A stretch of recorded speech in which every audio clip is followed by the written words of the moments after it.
we have to find the number of ordered pairs of positive integers a and b such that their sum a plus b equals 1,000 and neither a nor b has a 0 digit. So it can't be 570 or 507. It can't be like that. So let's just list out possible pairs just starting out. Obviously there's like 1 plus 999, there's 2 plus 998, and I guess you can keep on going until you get to 998 plus 2, and then 999 plus 1. So all of these satisfy this first constraint, a plus b equals 1,000. And we can count all of these sums to get 999 possible cases. 999. And if this were the only constraint in the question, we would be done. But the thing is, there's another constraint over here. Neither a nor b has a 0 digit. And this is a problem. For using this, we can see that it goes through 10 plus 990. But that doesn't fit this constraint over here. Or 20 plus 980. That also doesn't fit this constraint. So we have to subtract some cases from 999 to get our actual answer. So let's start with the unit digits. That is, let's find all the numbers that have a 0 in the units digit, not the tens digit yet. We'll worry about that later. So I wrote the whole list of numbers between 1 and 1,000 that have a 0 in the units digit. 10, 20, 30, 40, 50, 60, all the way to 970, 980, and 990.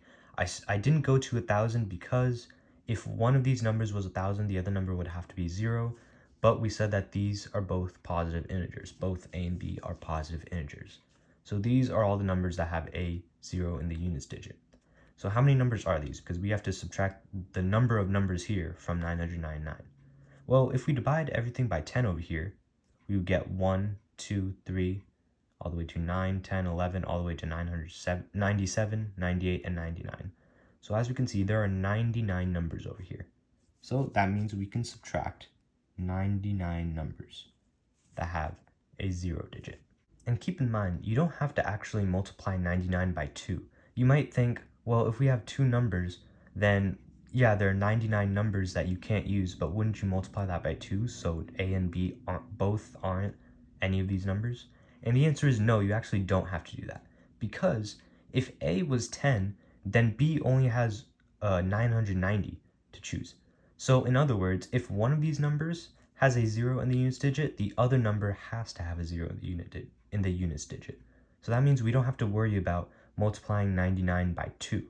Because basically, if one of these has a 0 in the units digit, the other number will have a 0 in the units digit, and therefore there aren't multiple cases.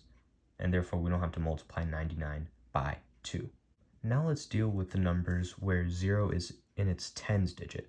Now first of all, I know that 100 has a 0 in both the tens and the units digit, but if a number has a 0 in both the tens and units digit, then that has already been taken care of in this line right here. So first of all, let me just write down some examples of numbers with a zero in the tens digit. That'll be 101. Again, not 100 because that has already been taken care of over here.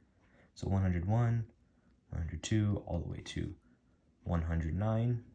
And then what would be the next number? That would be 201. Remember, not 200 because 200 again was already taken care of in this line.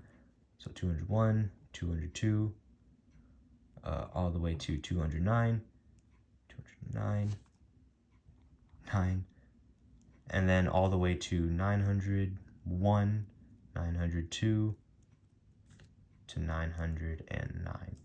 So all of these numbers have to be taken care of. So how many numbers are over here? Well, 101 to 109, there are 9 numbers over here. Same thing with 201 to 209, there are 9 numbers there. And then this is the case all the way to 901 to 909, there are 9 numbers here. So 9 numbers here, 9 here, and 9 over here, 9 times. So that means there are 9 times 9, or 81 numbers. There are 81 numbers in this line right here. So we could subtract 81 from this total. However, keep in mind that in this case, we actually do have to multiply 81 by 2 in order to get all the cases. Now, why is this? Well, let's look at, say, 101 for an example. Let's pretend that A was equal to 101. Well, in that case, what would B have to be in order to equal 1000? That would be 899. And what this means is that then you can switch it over, so B equals 101 and A equals 899. So there are two cases per each number that you have to consider, which is why you multiply the number of numbers which is over here, which is 81, the number of numbers with a 0 in the tens digit, and you multiply that by 2. It's because you will have two cases per each number. In the first case, 101 is equal to A, and in the second case, 101 gets assigned to B. So you multiply 81 by 2 to get 162 more cases in which this second constraint is not followed. So therefore, we can subtract 162 from 999. And finally, we just have to solve this small arithmetic problem, and then you get, well, 999 minus 99 is just 900, minus 162, well, 900 minus 100 is 800, 800 minus 60 is 740, 740 minus 2 is equal to 738. So 738 is the number of ordered pairs A and B in which A plus B equals 1000 and neither A nor B has a 0 digit. And we are done.